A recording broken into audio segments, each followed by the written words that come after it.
অপরাধ নিয়ন্ত্রণে cross fire কোনো সমাধান নয়। অপরাধ নিয়ন্ত্রণ করতে হলে অপরাধের উৎসমূল বন্ধ করতে হবে।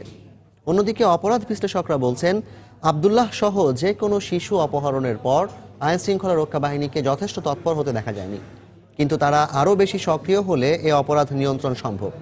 এছাড়া আইন প্রয়োগকারী সংস্থাগুলো ধনী দরিদ্র বিবেচনা করে তৎপরতা দেখায় বলে মন্তব্য করেন তিনি। খান মোহাম্মদ রুমেলের রিপোর্ট। আইন শৃঙ্খলা রক্ষা বাহিনীর তথ্য মতে গত এক মাসে দেশ জুড়ে শিশু অপহরণের ঘটনা ঘটেছে কমপক্ষে 18টি। এর মধ্যে বেশিরভাগ ক্ষেত্রেই জীবিত উদ্ধার করা যায়নি তাদের।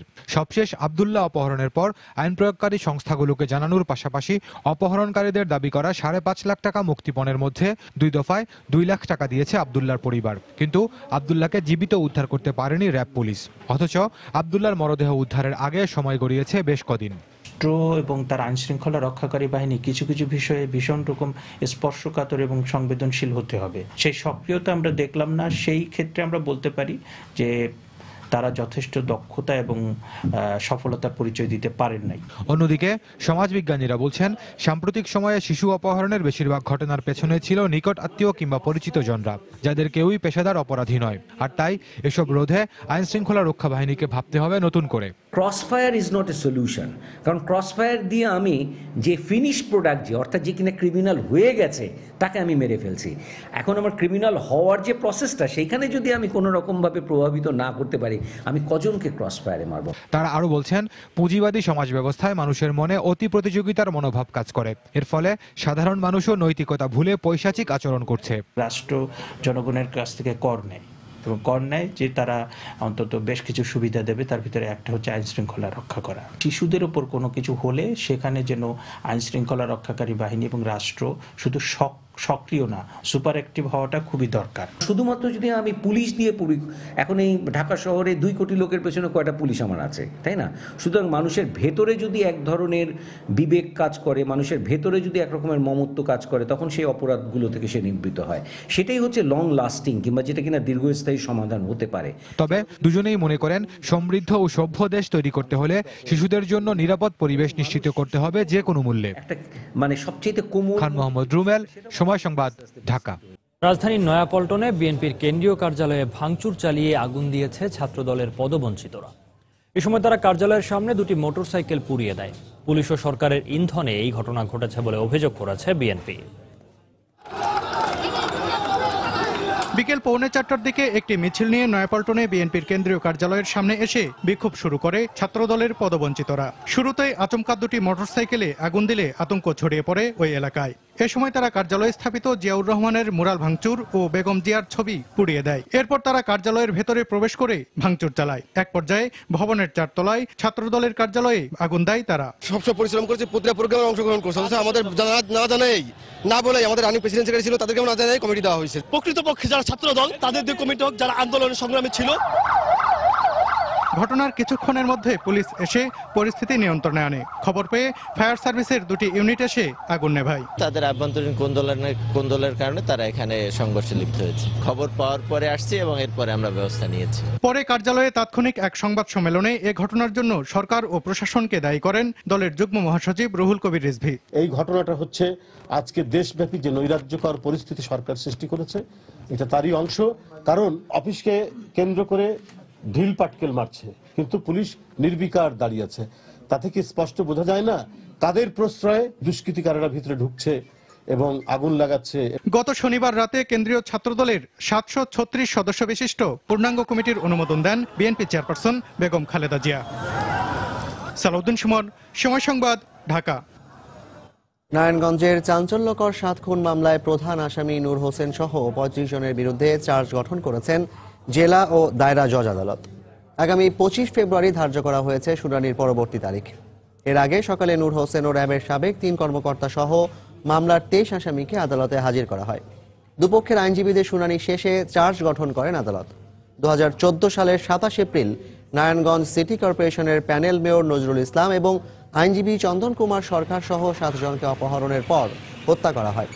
এ ঘটনায় গত বছরের 8 এপ্রিল 35 জনের বিরুদ্ধে আদালতে চার্জশিট দাখিল করে গোয়েন্দা পুলিশ। এ মামলায় চার্জশিটভুক্ত এখনও 12 আসামি পলাতক রয়েছে। এছাড়া নূর হোসেনের বিরুদ্ধে দায়েরকৃত 3টি চাঁদাবাজি মামলায় জামিন আবেদন নামঞ্জুর করে দুটি মামলার বিচার কাজ জেলা ও দায়রা জজ আদালতে স্থানান্তর করা হয়েছে।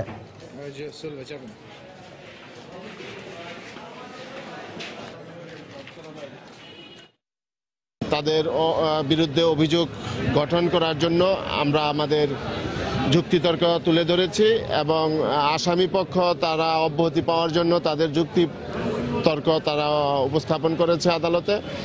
উভয় পক্ষের বক্তব্য শুনে আজকে বিজ্ঞ বিচারিক আদালত তাদের যে অভিযোগের দায় হইতে অব্যাহতির যে 23 জনের আবেদন, সেই আবেদন নামঞ্জুর করেছেন এবং দুইটি মামলাতেই আজকে তাদের সকল আসামির বিরুদ্ধে 35 জন আসামির বিরুদ্ধে অভিযোগ গঠন করা হয়েছে। আগামী 3 বছরের মধ্যে সরকারি পর্যায়ে মালয়েশিয়ায় 15 লাখ কর্মী পাঠানো হবে বাংলাদেশ থেকে। এই সংক্রান্ত সমঝোতার খসড়ায় চূড়ান্ত অনুমোদন দিয়েছে সরকার। সকালে সচিবালয়ে প্রধানমন্ত্রীর সভাপতিত্বে অনুষ্ঠিত মন্ত্রিসভার নিয়মিত বৈঠকে এতে অনুমতি দেওয়া হয়। আগামী 1 মাসের মধ্যে মালয়েশিয়ার সাথে এই সংক্রান্ত সমঝোতা স্মারক সই এবং কর্মী পাঠানো শুরু হবে বলে জানিয়েছেন মন্ত্রিপরিষদ সচিব। একটু ভালোভাবে বাঁচার তাগিদে কিংবা আর্থিকভাবে সচ্ছলতার আশায় প্রতি বছরই বিদেশ বিভূঁইয়ে পাড়ি জমান বিপুল সংখ্যক বাংলাদেশি। আর তাদের মধ্যে অনেকেরই স্বপ্ন থাকে বাংলাদেশের জনশক্তির সবচেয়ে বড় বাজার মালয়েশিয়া যাওয়ার। কিন্তু দীর্ঘদিন সরকারি পর্যায়ে প্রক্রিয়াগত জটিলতার কারণে জনশক্তির সবচেয়ে বড় বাজারেও সুবিধা করতে পারেনি বাংলাদেশ। এবার সরকারি পর্যায়ের সাথে বেসরকারি পর্যায়ের সমন্বয়ে প্রণীত হয়েছে G2G+ নীতি। ফলে আরও উন্মুক্ত হলো বাংলাদেশিদের জন্য মালয়েশিয়ার শ্রমবাজার। সকালে প্রধানমন্ত্রী শেখ হাসিনার সভাপতিত্বে মন্ত্রিপরিষদের নিয়মিত বৈঠকে মালয়েশিয়ার সাথে এই সংক্রান্ত সমঝোতার বিষয়ে চূড়ান্ত সিদ্ধান্ত নেওয়া হয়। বৈঠক শেষে মন্ত্রিপরিষদ সচিব জানান, আগামী 1 মাসের মধ্যে এই সমঝোতা স্মারক সই ও কর্মী পাঠানো শুরু হবে। G2G+ এই পদ্ধতিতে বাংলাদেশের বড় অর্জন হলো সোর্স কান্ট্রি হিসাবে বাংলাদেশকে তাদের তালিকাভুক্ত করা হয়েছে। আশা করা হচ্ছে আগামী 3 বছরে প্রায় 15 লাখ কর্মী আমাদের বাংলাদেশ থেকে মালয়েশিয়ায় যেতে পারবে। আশা করছি 1 মাসের মধ্যে হয়ে যাবে। কর্মীদের বেতন কত হবে উল্লেখ না করলেও সচিব জানিয়েছেন, এই প্রক্রিয়ায় অভিবাসন ব্যয়েরও সিংহভাগ বহন করবে মালয়েশিয়ার নিয়োগকারী প্রতিষ্ঠান। সহযোগিতামূলক ভূমিকায় থাকবে বায়রা। অভিবাসন ব্যয়ের সিংহভাগই নিয়োগকর্তা বহন করবে। অভিবাসন ব্যয় আনুমানিক 34,000 থেকে 37,000 টাকার মধ্যে। নিয়োগ চুক্তিপত্র বাংলাদেশ হাই কমিশন মালয়েশিয়া কর্তৃক সত্যায়িত হবে। এর ফলে ডুপ্লিকেট চুক্তিপত্র তৈরি করার কোনো সুযোগ থাকবে না। তবে জনশক্তি রপ্তানিকারকদের সংগঠন Bangladesh association of international recruiting agencies BAIRA জানিয়েছে, এই প্রক্রিয়ায় তদারকি যথাযথভাবে নিশ্চিত করলে সুফল মিলবে বাংলাদেশের। ব্যবসায়ীদেরকে একটু প্রাধান্য দিয়ে যদি সরকার একটু মনিটরিং করে তাহলে বেশি বেশি করে লোক যাওয়ার একটা সুযোগ সেখানে থাকবে। সরকার যে ফিটা নির্ধারণ করে দিবে সেটার থেকে যেন বেশি সাধারণ শ্রমিক থেকে না নিতে পারে, তো মনিটরিং করা, দেখা, এই সমস্তগুলা সরকারের একটা পদক্ষেপ নিতে হবে।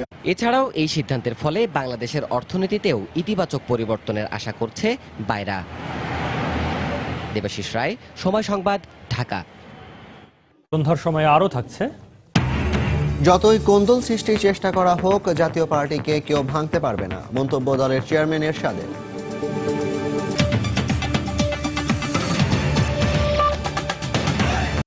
অবসরপ্রাপ্ত আপিল বিভাগের বিচারপতি AHM শামসুদ্দিন চৌধুরীর সাম্প্রতিক কর্মকাণ্ডে বিচার বিভাগের মর্যাদা ক্ষুণ্ণ হচ্ছে বলে মনে করেন অ্যাটর্নি জেনারেল ও সুপ্রিম কোর্ট আইনজীবী সমিতি। সোমবার এক প্রতিক্রিয়ায় তারা এ মন্তব্য করেন। এদিকে মামলার যাবতীয় নথি ফেরত চেয়ে প্রধান বিচারপতির আদেশ অবৈধ মন্তব্য করে তা ফেরত দিতে অস্বীকৃতি জানিয়েছেন বিচারপতি মানিক। একই সাথে প্রধান বিচারপতির পদত্যাগও চেয়েছেন তিনি। অবসরের পর বিচারপতির রায় লেখা নিয়ে চলছে আইনাঙ্গনে পাল্টাপাল্টি বিতর্ক। রোববার হাতে লেখা শতাধিক রায় ও আদেশ গ্রহণ করতে প্রধান বিচারপতির কাছে চিঠি দেন এবং সুপ্রিম কোর্ট প্রাঙ্গণে সাংবাদিকদের অবহিত করেন অবসরপ্রাপ্ত বিচারপতি শামসুদ্দিন চৌধুরী মানিক। চিঠির পাল্টা উত্তরে ওই দিন বিকেলে বিচারপতি মানিকের কাছে থাকা মামলার সকল নথি চেয়ে বিজ্ঞপ্তি প্রকাশ করে সুপ্রিম কোর্ট। আর সোমবার সকালে সুপ্রিম কোর্ট প্রাঙ্গণে সব ধরনের সংবাদ সম্মেলন নিষিদ্ধ করেন রেজিস্ট্রার দপ্তর। এমন প্রেক্ষাপটে সোমবার দুপুরে হাইকোর্ট মাজার গেটে সদ্য অবসরপ্রাপ্ত বিচারপতি শামসুদ্দিন চৌধুরী মানিক রায়ের নথি চেয়ে প্রধান বিচারপতির আদেশ অবৈধ মন্তব্য করে মামলার নথি জমা দিতে অস্বীকৃতি জানান। আমার রায় আমি দিচ্ছি, নথি আমি কেন ফেরত দেব? নথি আমি কোনো অবস্থায় ফেরত দেবো না। রায় এবং আদেশ মোট কয়টা? আমি যে রায় লিখেছি তাতে কি আছে, তার ওই অবৈধ আদেশ তো আর আমি মানব না। এদিকে বিচারপতি মানিকের এমন কর্মকাণ্ডে বিচার বিভাগের মর্যাদা ক্ষুণ্ণ হচ্ছে বলে মনে করেন অ্যাটর্নি জেনারেল মাহবুবে আলম ও সুপ্রিম কোর্ট আইনজীবী সমিতি। এতে আমাদের বিচার বিভাগের ভাবমূর্তি এবং যিনি করবেন তার সম্বন্ধে তো ভাবমূর্তি, উচ্চ ভাবমূর্তি থাকবে না।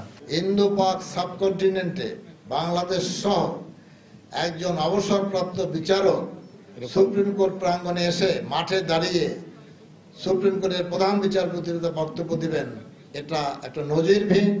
প্রধান বিচারপতিকে জড়িয়ে গণমাধ্যমের সামনে অবসরপ্রাপ্ত বিচারপতি শামসুদ্দিন চৌধুরীর সাম্প্রতিক মন্তব্য নজিরবিহীন বলেও মনে করেন তারা। আফজাল হোসেন, সময় সংবাদ, ঢাকা। জাতীয় পার্টির চেয়ারম্যান হোসেন মোহাম্মদ এরশাদ বলেছেন, তার দলের ভেতর কোন্দল সৃষ্টির চেষ্টা করা হচ্ছে, কিন্তু জাতীয় পার্টিকে কেউ ভাঙতে পারবে না বলেও মন্তব্য করেন তিনি। সকালে রাজধানীর গুলশানে সারা দেশের জেলা উপজেলার সভাপতি এবং সাধারণ সম্পাদকদের সঙ্গে মতবিনিময় অনুষ্ঠানে তিনি এ মন্তব্য করেন।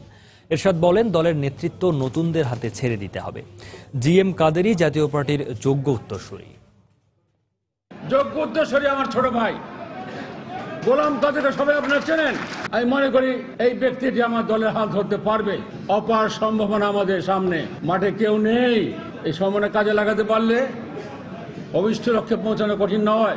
যে আমার স্থানে আসতে চান তারাও তো বয়োজ্যেষ্ঠ, তাদেরও তো বেশি দিন সময় নেই। তাই নতুন প্রজন্মের হাতে ক্ষমতা দিয়ে দিন।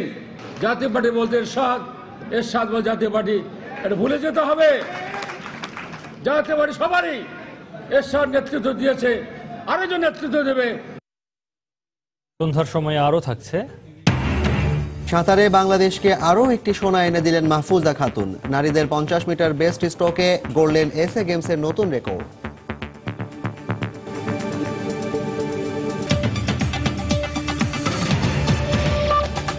চট্টগ্রামে বঙ্গবন্ধুর ছবি বিকৃতিতে অভিযুক্ত সংসদ সদস্য এম এ লতিফের বিচারের দাবিতে ছাত্রলীগের মিছিলে হামলা চালিয়েছে দুর্বৃত্তরা। এতে একজন ছুরিকাহত সহ অন্তত 5 জন আহত হয়েছেন। দুপুরে নগরীর সদরঘাট এলাকায় এই ঘটনা ঘটে। পুলিশ জানায়, জাতির জনক বঙ্গবন্ধু শেখ মুজিবুর রহমানের ছবি বিকৃতির প্রতিবাদ ও চট্টগ্রাম 11 আসনের সংসদ সদস্য এম এ লতিফের শাস্তির দাবিতে বিকেলে মিছিল বের করে সিটি কলেজ ছাত্রলীগ। এ সময় তাদের উপর হামলা চালায় দুর্বৃত্তরা। এতে আহত হয় কমপক্ষে 4 জন। পরে দুর্বৃত্তদের ছুরিকাঘাতে আহত হন মাস্টার্স শেষ পর্বের শিক্ষার্থী ও ছাত্রলীগ কর্মী রাশেদ। আহতদের চট্টগ্রাম মেডিকেল কলেজ হাসপাতালে ভর্তি করা হয়েছে। এ ঘটনায় জড়িত সন্দেহে 2 জনকে আটক করেছে পুলিশ। এদিকে হামলার জন্য এমপি লতিফ সমর্থকদের দায়ী করেছে ছাত্রলীগ।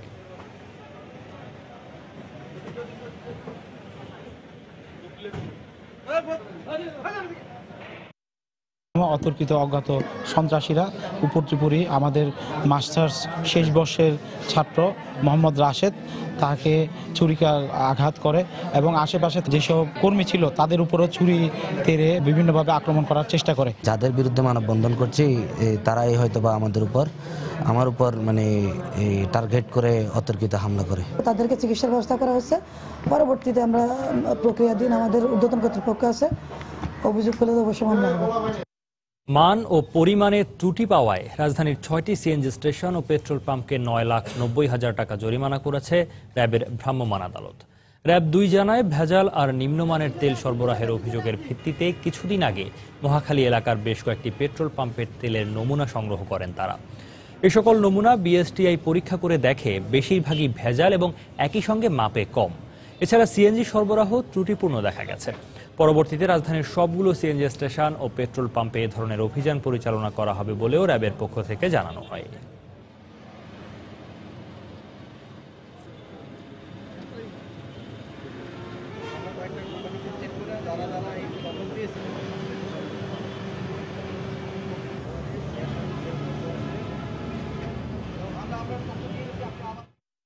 আমরা নিজেরা ক্রেতা হিসাবে কিছু তেল কালেক্ট করে আমরা বিএসটিআই সায়েন্স ল্যাবে পাঠাই।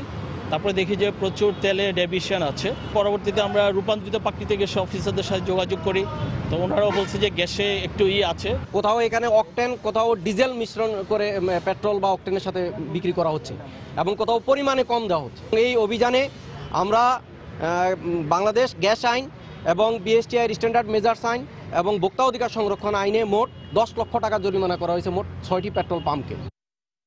ডেইলি স্টারের সম্পাদক মাহফুজা নামে স্বীকারোক্তি প্রমাণ করে সম্পাদকরা বিভিন্ন সময় রাষ্ট্রবিরোধী ষড়যন্ত্রে জড়িত হয়ে থাকেন বলে মন্তব্য করেছেন আওয়ামী লীগের যুগ্ম সাধারণ সম্পাদক মাহবুবুল আলম হানিফ। বিকেলে রাজধানী ধানমন্ডিতে আওয়ামী লীগ সভানেত্রীর দলীয় কার্যালয়ে কার্যনির্বাহী কমিটির সভা শেষে তিনি একথা বলেন। আসন্ন ইউপি নির্বাচনের বাছাই করা প্রার্থীদের তালিকা দ্রুততম সময়ের মধ্যে বিভিন্ন জেলা থেকে কেন্দ্রীয় কার্যালয়ে পাঠানোর বিষয়ে সিদ্ধান্তের কথা জানান আওয়ামী লীগের নেতা। সকলে বসে প্রার্থী চূড়ান্ত করে অতি দ্রুত সময় আমাদের কেন্দ্রীয় কার্যালয়ে পাঠানোর জন্য আজকের এই সিদ্ধান্ত হয়েছে। বাংলাদেশ আওয়ামী লীগের সভানেত্রী জননেত্রী শেখ হাসিনার বিরুদ্ধে মিথ্যা, কাল্পনিক, ভিত্তিহীন অভিযোগ সম্মিলিত একটা মন গড়া কাহিনী দিয়ে একটা অভিযোগ দিয়ে একটা খবর ছাপিয়েছিল। কিন্তু আমরা মনে করি যে এই চরম অনৈতিক কাজ করে এই সম্পাদক সাহেবরা প্রমাণ করেছেন যে তারা অনেক সময় এই দেশের স্বার্থবিরোধী ষড়যন্ত্রের অংশীদার হিসেবে তারা কাজ করে থাকেন।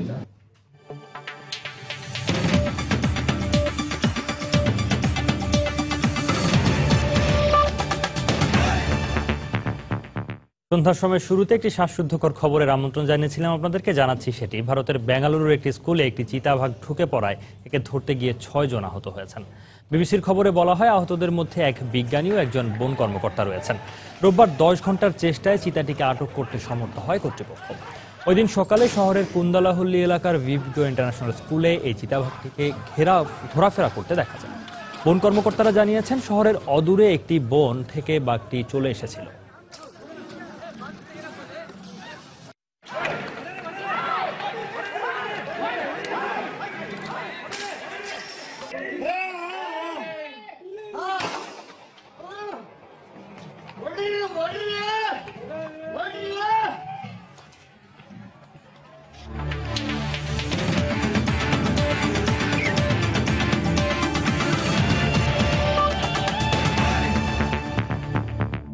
এসএ গেমসের খবর। সাঁতারে বাংলাদেশকে আরও একটি স্বর্ণ এনে দিলেন মাহফুজা খাতুন। চতুর্থ দিনে নারীদের 50 মিটার ব্রেস্ট স্ট্রোকে এসএ গেমসের রেকর্ড গড়ে স্বর্ণ জয় করেন মাহফুজা। এছাড়াও 50 মিটার ব্রেস্ট স্ট্রোকে শাহজাহান আলী ও 400 মিটার মিডল এতে ব্রোঞ্জ জিতেছেন বাংলাদেশের জুয়েল আহমেদ। গতকাল এসএ গেমসের ইতিহাসে প্রথম বাংলাদেশি নারী হিসেবে সাঁতারে স্বর্ণ জিতেছিলেন মাহফুজা খাতুন। সেই সাফল্যের ধারাবাহিকতা মাহফুজা ধরে রাখেন প্রিয় ইভেন্ট 50 মিটারে ব্রেস্ট স্ট্রোকেও। হিটে 34.66 সেকেন্ড সময় নেন তিনি। আর ফাইনালে 34.88 সময় নিয়ে এবারের গেমসে নিজের দ্বিতীয় ও দেশকে তৃতীয় স্বর্ণ এনে দেন মাহফুজা। 1997 সালে শ্রীলঙ্কার রহিমা মায়ুমির 34.97 সেকেন্ডের টাইমিং ভেঙে এসএ গেমসের নতুন রেকর্ড গড়েন বাংলাদেশের এই সাঁতারু।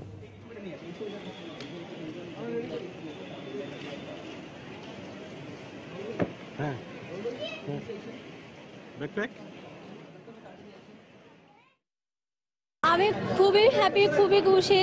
ফার্স্ট টাইম কোচ পার্ক তেগুনকে ধন্যবাদ দিব, দেন আমি বাংলাদেশ নেভিকে ধন্যবাদ দিব। গতকাল টেনশন ছিল বাংলাদেশের মুখ উজ্জ্বল করতে হবে, এই টেনশনে নামছি। এনিহাও যেভাবে হোক ডু অর ডাই, বাংলাদেশকে গোল্ড দিতেই হবে। আর আজকে আসলে কম্পিটিশনের আগে আমার টার্গেটই ছিল এনিহাও সাব রেকর্ড করতে হবে। সন্ধ্যার সময়ে এ পর্যায়ে শীর্ষ সংবাদ জানিয়ে দিচ্ছি আরেকবার। পুলিশের কালো হাত, সাজুর পায়ে গুলি কেন, পুলিশের অত্যাচার। রাজধানীর কল্যাণপুরে রিকশা চালকের পায়ে রাইফেল ঠেকিয়ে পুলিশের গুলির প্রতিবাদে এলাকাবাসীর বিক্ষোভ। এবার অভিযোগ চাঁদাবাজির। শিশু আব্দুল্লাহ হত্যা মামলার প্রধান আসামি মোতাহার কথিত বন্দুকযুদ্ধে নিহত হওয়ায় কেরানীগঞ্জে উল্লাস। আইনের শাসন প্রতিষ্ঠায় ক্রসফায়ার সমাধান নয় বলছেন সমাজবিজ্ঞানীরা।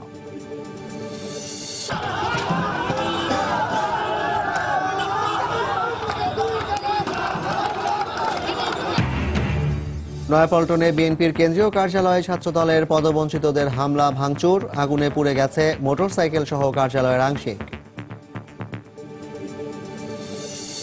মালয়েশিয়া আগামী 3 বছরে 15 লাখ শ্রমিক পাঠানো যাবে, খসড়া সমঝোতা স্মারক মন্ত্রিসভায় অনুমোদন। যথাযথভাবে তদারকির তাগিদ বায়রার। এবং রাজধানীর বেশিরভাগ সিএনজি স্টেশন ও পেট্রোল পাম্পে ভেজাল ও নিম্নমানের জ্বালানি, পরিমাণেও দেওয়া হয় কম, 10 লাখ টাকা জরিমানা।